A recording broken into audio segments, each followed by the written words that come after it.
संगीत। जीवन को अगर ध्यान से देखिए तो आपको साफ दिखेगा कि आप बहुत कुछ करना चाहते हैं, लेकिन होता वही है जो होना लिखा है। आप अपने मन से हजारों योजनाएं बनाते हैं, हजारों सपने सजाते हैं, पर अंत में वही घटित होता है जो प्रारब्ध की लिखावट है। यह प्रारब्ध कोई किताब का शब्द नहीं है, यह आपके हर सांस में छुपा हुआ सच है। इंसान सोचता है कि वह स्वतंत्र है, पर उसकी स्वतंत्रता भी नियति की डोर में बंधी हुई है। यही तो सबसे गहरा रहस्य है। हम जो सोचते हैं कि हम तय करते हैं, वास्तव में वह भी पहले से तय है। आप कभी गौर कीजिए कितनी बार आपने मन से ठान लिया कि आज से बदल जाऊंगा, आज से कुछ नया शुरू करूंगा, लेकिन हुआ नहीं। जब तक प्रारब्ध नहीं चाहेगा तब तक आपके भीतर से ताकत नहीं उठेगी, और जब प्रारब्ध चाहेगा तो सबसे असंभव लगने वाले रास्ते भी आपके लिए खुल जाएंगे। यह खेल दिमाग को उलझा देता है। इंसान को लगता है कि वह खुद मालिक है, जबकि मालिक तो कोई और है। वही परम सत्ता, वही अदृश्य हाथ, वही भगवान। यह प्रारब्ध क्यों बनता है? यह आपके ही पिछले कर्मों का फल है। आप भागना चाहें, छुपना चाहें, इनकार करना चाहें, लेकिन फल तो आपको भोगना ही होगा, चाहे आप इसे न्याय कहें या सजा। सच यही है कि प्रारब्ध आपकी रगों में बसा हुआ है, और जब वही समय आता है तो दिमाग को मोड़ देता है। आपके कदमों को उसी दिशा में धकेल देता है जिसकी ओर आप शायद जाना भी नहीं चाहते थे। समझिए, यह जीवन नदी की तरह है। आप तैर सकते हैं, छप-छप कर सकते हैं, हाथ पांव मार सकते हैं, लेकिन धारा जिस ओर जा रही है, अंततः आप उसी ओर बहेंगे। दिमाग सोचता है कि वह नाविक है, लेकिन नाव का पतवार पहले से ही धाराओं के हवाले है। यही कारण है कि बड़े बड़े राजा, संत, साधु भी कभी-कभी खुद को असहाय महसूस करते हैं, क्योंकि प्रारब्ध का असर इतना गहरा है कि इंसान खुद को कठपुतली की तरह देखता है। अब सोचिए, कितनी बार आपने किसी से कहा, मैं ऐसा कभी नहीं करूंगा, और फिर वही किया। कितनी बार सोचा, मैं इस गलती को दोहराऊंगा नहीं, लेकिन फिर दोहरा दी। यह क्या है? यही प्रारब्ध का खेल है। यह दिमाग को मोड़ देता है, इसे भ्रम में डाल देता है कि आप मालिक हैं, पर असली मालिक तो वह कर्मों की गठरी है जिसे आप ढो रहे हैं। लेकिन यहाँ एक और रहस्य है। प्रारब्ध आपको पूरी तरह गुलाम नहीं बनाता। यह आपको वही अनुभव कराता है जो आपके विकास के लिए जरूरी है। भगवान ने आपको यूं ही पीड़ा नहीं दी, यूं ही सुख नहीं दिया। हर परिस्थिति, हर घटना, हर रिश्ता, सब आपके परिपक्व होने की सीढ़ियां हैं। लेकिन समस्या यह है कि इंसान देखने से इनकार करता है। वह दुख को श्राप मानता है, सुख को वरदान मानता है, लेकिन यह दोनों ही आपके भीतर छुपे हुए पाठ हैं। आप पूछेंगे, तो क्या इंसान कुछ बदल नहीं सकता? बदल सकता है, लेकिन दिशा वही होगी जो प्रारब्ध ने तय की है। जैसे कोई बीज है, उसमें नीम का वृक्ष बनने का प्रारब्ध है। आप पानी देंगे, खाद देंगे, पर उससे आम नहीं निकल सकता। आप ये नहीं बदल सकते कि वह नीम ही बनेगा, लेकिन आप ये बदल सकते हैं कि नीम कैसा होगा, कड़वा, सूखा, रोगी या हरा भरा छांव देने वाला। यही अंतर है। आप प्रारब्ध की जाति नहीं बदल सकते, लेकिन आप उसके अनुभव का स्वाद बदल सकते हैं। अब सोचिए, आपका दिमाग क्यों बार बार उलझता है? क्योंकि दिमाग को लगता है कि वह कंट्रोल में है, लेकिन जैसे ही घटनाएं उसके हिसाब से नहीं घटती, वह चिढ़ जाता है, दुखी हो जाता है, और यही दुख की जड़ है। अगर इंसान यह समझ ले कि मेरा काम सिर्फ कर्म करना है, परिणाम तो पहले से लिखा है, तो जीवन सरल हो जाएगा। लेकिन यह समझ आसान नहीं है, क्योंकि दिमाग को गुलामी पसंद नहीं। दिमाग हमेशा मालिक बनना चाहता है। यही कारण है कि संत महात्मा कहते हैं, समर्पण कर दो। समर्पण का मतलब है यह मान लेना कि मैं सब कुछ तय नहीं कर सकता। जब आप इस सत्य को मानते हैं तभी शांति आती है, क्योंकि तब आप परिणाम के पीछे पागल नहीं होते। आप बस करते हैं और जो होता है उसे स्वीकार कर लेते हैं। अब जरा गहराई से सोचिए, कितने लोग हैं जिन्होंने जीवन में बहुत मेहनत की, बहुत प्रयास किया, लेकिन सफलता नहीं मिली, और कितने लोग हैं जिन्होंने मामूली सा प्रयास किया और बड़ी सफलता पा ली। यह अंतर क्यों? यह प्रारब्ध है। कोई चाहे जितना भागे, प्रारब्ध अपनी घड़ी पर दरवाजा खोल ही देता है, और जब समय आता है तो वही छोटे कदम पहाड़ हिला देते हैं। अगर इंसान इस रहस्य को गहराई से समझ ले तो उसके अंदर का घमंड टूट जाता है, क्योंकि घमंड तो इसी सोच पर टिका है, मैंने किया। पर सच्चाई यह है कि आपने कुछ नहीं किया, आपके माध्यम से हुआ। यह स्वीकारना कठिन है, क्योंकि अहंकार मरना नहीं चाहता। लेकिन जब आप मान लेते हैं कि असली खिलाड़ी प्रारब्ध और भगवान है, तब जीवन से शिकायत खत्म हो जाती है। दूसरी तरफ यही समझ इंसान को आलसी भी बना सकती है। कई लोग कहते हैं, अगर सब पहले से तय है तो हमें कुछ करने की जरूरत ही क्या है। यह भ्रांति है। समझ लीजिए, आपके लिए तय है कि आपको अन्न मिलेगा, लेकिन यह भी तय है कि आपको हल चलाना होगा। अगर आप आलस करेंगे तो भूखे भी रह सकते हैं। प्रारब्ध रास्ता तय करता है, लेकिन चलना आपको ही पड़ता है। यही कारण है कि शास्त्र कहते हैं, कर्म ही धर्म है। अब आप एक पल ठहर कर सोचिए, अगर आज आपका जीवन वैसा नहीं है जैसा आप चाहते हैं तो यह आपके पिछले कर्मों की लिखावट है। गुस्सा मत कीजिए, दुखी मत होइए। इसे समझिए कि यह भी बीत जाएगा। जब समय बदलेगा तो परिस्थितियां भी पलट जाएंगी, और जब तक समय नहीं बदलता तब तक संघर्ष आपको मजबूत बनाएगा। इसलिए मेरे प्रिय साथियों, जो भी हो रहा है उसे शांति से स्वीकार कीजिए, क्योंकि वही आपके लिए जरूरी है। हर आंसू, हर मुस्कान, हर ठोकर, सब आपको उस दिशा में ले जा रहे हैं जहां भगवान आपको पहुंचाना चाहते हैं। आप अपनी अक्ल से चाहे लाख सोच लीजिए, लेकिन अंतिम निर्णय वही करेगा, और जब यह सच आपको अंदर तक समझ आ जाएगा तब आप दुखी नहीं रहेंगे। जीवन की सबसे बड़ी भूल यही है कि इंसान सोचता है मैं चुन रहा हूं, जबकि सच यह है कि चुने जाने वाला रास्ता पहले से ही निश्चित है। आपको बस ये भ्रम दिया गया है कि आप चुन रहे हैं। इसी को तो संत लोग माया कहते हैं। यह भ्रम इतना ताकतवर है कि आप हर पल अपने ही दिमाग से लड़ते रहते हैं, यह करूं या वह करूं, लेकिन अंत में होता वही है जो होना है। आप जरा गौर कीजिए, कितनी बार आपने सोचा कि मैं इस रिश्ते में कभी नहीं पड़ूंगा, लेकिन पड़ गए।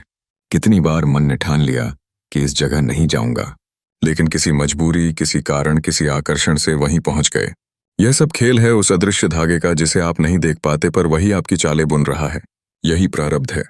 कभी कभी आपको लगता है कि आप गलती कर बैठे, आप पछताते हैं, लेकिन सोचिए, अगर वही गलती आपके जीवन की सबसे बड़ी सीख बन जाए, तो अगर वही दर्द आपको भगवान के करीब ले जाए, तो तब क्या वह गलती सच में गलती थी? नहीं, वह भी प्रारब्ध का हिस्सा थी। इस संसार में जो भी हो रहा है वह आपके आत्मा की यात्रा का एक पड़ाव है। आप रुक नहीं सकते, पीछे नहीं लौट सकते, आप केवल आगे बढ़ सकते हैं, और इस आगे बढ़ने की राह को जो दिशा देता है वह है प्रारब्ध। यह आपकी आत्मा का नक्शा है, और इस नक्शे के हर मोड़ पर वही लिखा है जो आपके विकास के लिए आवश्यक है। अब जरा इस पर सोचिए, जब बच्चा जन्म लेता है तो वह कुछ नहीं जानता, लेकिन धीरे धीरे उसे जिन परिस्थितियों से गुजरना पड़ता है वे उसे ढालती हैं। कभी गरीबी, कभी अमीरी, कभी सुख, कभी दुख, सब मिलकर उसे वही इंसान बनाते हैं जो वह आगे चलकर होता है।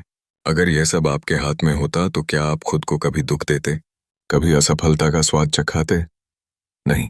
लेकिन यही तो जरूरी है, क्योंकि बिना हार के जीत कीमत नहीं समझ आती, बिना अंधकार के प्रकाश का महत्व नहीं होता। प्रारब्ध का एक गहरा नियम है, यह आपके अहंकार को बार बार तोड़ता है। जब भी आपको लगता है कि अब सब आपके कंट्रोल में है, तभी कोई झटका आता है और आप फिर से सोचने लगते हैं, मैं तो कुछ भी तय नहीं कर पा रहा। यह अहंकार का पतन ही आपको आध्यात्मिकता की ओर ले जाता है। यही कारण है कि कठिनाइयां जीवन का वरदान है, क्योंकि वे आपको झुकना सिखाती हैं। कितने लोग हैं जिन्होंने दुख झेल कर भगवान को पाया है। सुख में तो कोई भगवान को याद नहीं करता। सुख में इंसान कहता है देखो मैंने किया। यह दुख ही है जो आपको बार बार याद दिलाता है तुम अकेले कुछ नहीं कर सकते। दुख आपको ईश्वर की ओर धकेलता है। यह प्रारब्ध का सबसे सुंदर खेल है, आपको तोड़कर फिर जोड़ने का। आप सोचते होंगे कि अगर सब पहले से लिखा है तो भगवान हमें क्यों सजा देते हैं? नहीं, यह सजा नहीं है, यह सीख है। जैसे लोहे को तपाए बिना तलवार नहीं बन सकती, वैसे ही आत्मा को कठिनाइयों से गुजरे बिना उसका तेज नहीं निकलता। भगवान आपको दंड नहीं दे रहे, वे आपको तराश रहे हैं। यह समझ जब भीतर गहराई से उतर जाएगी, तब आपके आंसू भी आभार में बदल जाएंगे। देखिए, इंसान के भीतर दो ताकतें चलती रहती हैं, एक है उसका मन और दूसरी है उसका प्रारब्ध। मन बार बार अपनी इच्छाएं थोपता है, लेकिन प्रारब्ध उसे वहीं ले जाता है जहां उसे जाना है। यही कारण है कि कभी आप बहुत कोशिशों के बाद भी असफल हो जाते हैं। देखिए, और कभी बिना कोशिश के ही आपको वह मिल जाता है जिसकी आपने कल्पना भी नहीं की थी। यही तो है समय पर होना। हर घटना का अपना समय है। जैसे सुबह का सूरज दोपहर में नहीं उग सकता, वैसे ही आपकी किस्मत का फूल अपने समय से पहले नहीं खिल सकता। आप चाहे लाख खींच लें, वह नहीं खिलेगा, और जब समय आएगा तो बिना खींचे भी खिल जाएगा। अब सवाल है, जब सब समय पर ही होना है तो हमें क्या करना चाहिए? आपका काम सिर्फ इतना है कि अपने मन को शांत रखिए, अपना कर्म कीजिए और विश्वास बनाए रखिए। क्योंकि अगर आप अधीर हो गए तो पीड़ा बढ़ जाएगी, अगर आप धैर्यवान रहे तो वही परिस्थितियां आसान लगेंगी। दुख और सुख दोनों बाहर नहीं है, वे आपके मन की प्रतिक्रिया में हैं। याद रखिए, प्रारब्ध आपको रास्ता दिखाता है, लेकिन भगवान आपको ताकत देते हैं। अगर आप भगवान से जुड़ जाते हैं तो प्रारब्ध का बोझ हल्का हो जाता है। जो दुख असहनीय लगता था वही सहन हो जाता है।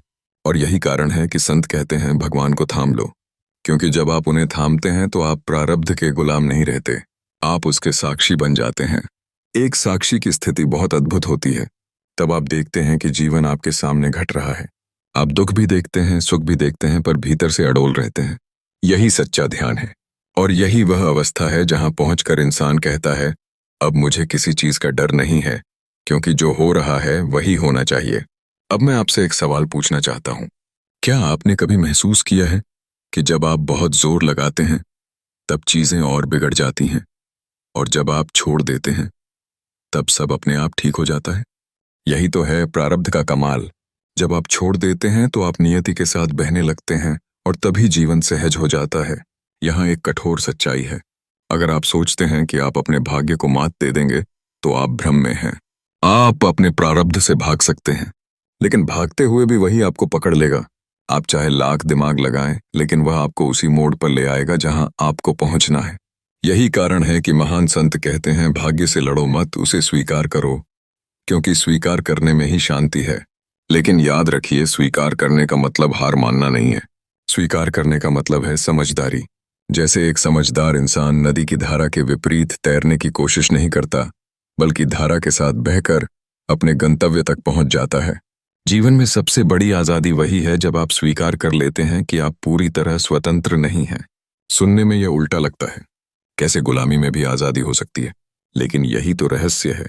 जब आप मान लेते हैं कि सब कुछ आपके हाथ में नहीं है, तभी आपके भीतर से तनाव समाप्त होता है, क्योंकि अब आपको लड़ना नहीं पड़ता, अब आपको बहना सीखना पड़ता है। प्रारब्ध आपको बांधता है, लेकिन वही बांध आपको गहराई भी देता है। जैसे लहरें किनारे से टकराती हैं, वैसे ही प्रारब्ध आपकी सीमाओं से टकराता है, और जब जब आप टकराते हैं तब तब आपके भीतर की चेतना जागती है। अगर यह टकराव ना हो तो इंसान सोया ही रह जाए। दुख, असफलता, बाधाएं, यह सब आपके भीतर की नींद तोड़ते हैं, और यही तो भगवान चाहते हैं कि आप जागे। आप देखेंगे, जब जीवन बहुत आसान होता है तब इंसान भूल जाता है कि कोई परम सत्ता भी है, लेकिन जैसे ही कठिनाई आती है वह हाथ जोड़कर कहता है, हे भगवान, अब तुझ पर भरोसा है। यही तो प्रारब्ध का असली उद्देश्य है, आपको वहां ले जाना जहां से आप कभी दूर चले गए थे। अब आप समझ गए होंगे कि क्यों बार बार कहा जाता है, सब कुछ अपने समय पर होता है। क्योंकि अगर फूल वक्त से पहले खिल जाए तो उसकी खुशबू अधूरी रहती है, अगर फल अध पका तोड़ लिया जाए तो वह कड़वा होता है। जीवन भी ऐसा ही है, जब वक्त आएगा तभी सब मिलेगा, चाहे वह सफलता हो, प्रेम हो, धन हो, या ईश्वर का साक्षात्कार हो। लेकिन दुख तब होता है जब आप अधीर हो जाते हैं। आप कहते हैं, भगवान अभी क्यों नहीं? पर भगवान कभी जल्दबाजी नहीं करते। उनका समय आपका समय नहीं है। वे जानते हैं कब क्या देना है, और जब सही समय आता है तो जो चीज असंभव लगती थी वही सहज रूप से आपके जीवन में उतर आती है। इसलिए समझदार वही है जो धैर्य रखे, जो हर परिस्थिति में यही कहे, यह भी ठीक है। यह वाक्य सुनने में सरल लगता है, लेकिन इसका अर्थ गहरा है। जब आप कहते हैं यह भी ठीक है, तो आप भगवान की योजना को स्वीकार कर रहे हैं। तब आप दुख को भी वरदान की तरह जीने लगते हैं, और यही स्थिति है जहां से सच्चा आनंद शुरू होता है। मेरे प्रिय साथियों, जीवन में हर मोड़ पर याद रखिए, आप अपने प्रारब्ध से भाग नहीं सकते, लेकिन आप इसे शांति से जी सकते हैं। आप इसे शिकायत के साथ जी सकते हैं या आभार के साथ। चुनाव यही है, और जब आप आभार चुनते हैं तो हर घटना, हर आंसू, हर हंसी, सब आपके भीतर एक नया फूल खिला देते हैं। अगर आप सचमुच भगवान के भक्त हैं तो आपको यह समझ लेनी चाहिए कि उन्होंने आपके लिए जो लिखा है वही सर्वश्रेष्ठ है। हो सकता है आज आपको दर्द लगे, पर वही दर्द कल आपके लिए शक्ति बन जाएगा। हो सकता है आज कोई दरवाजा बंद हो, पर कल वही आपको बेहतर रास्ते पर ले जाएगा। भगवान भूलते नहीं, वे देर करते हैं, लेकिन देते वही हैं जो आपके लिए आवश्यक है। इसलिए अब शिकायत छोड़िए। हर सुबह जब उठे तो यही कहें, हे प्रभु, मुझे वही दो जो मेरे लिए सही है, मुझे वही दिखाओ जो मेरी आत्मा के लिए जरूरी है, और मुझे धैर्य दो कि मैं आपके फैसले को स्वीकार कर सकूं। यह प्रार्थना आपके भीतर असीम शांति भर देगी, और जब यह शांति आपके जीवन का हिस्सा बन जाएगी तब आप देखेंगे कि प्रारब्ध का खेल अब आपको उलझाता नहीं बल्कि हंसाता है। आप जान जाएंगे, हाँ, यह भी उसी योजना का हिस्सा है। तब जीवन बोझ नहीं रहेगा बल्कि एक सुंदर यात्रा बन जाएगा। तो मेरे प्यारे साथियों, आज की बात अपने दिल में उतार लीजिए। प्रारब्ध आपको मोड़ सकता है पर तोड़ नहीं सकता। वही आपको वहीं ले जा रहा है जहां आपके जीवन का फूल खिलना है। बस धैर्य रखिए, विश्वास रखिए, और भगवान को थाम लीजिए, क्योंकि अंत में वही रहेंगे, वही साथ देंगे।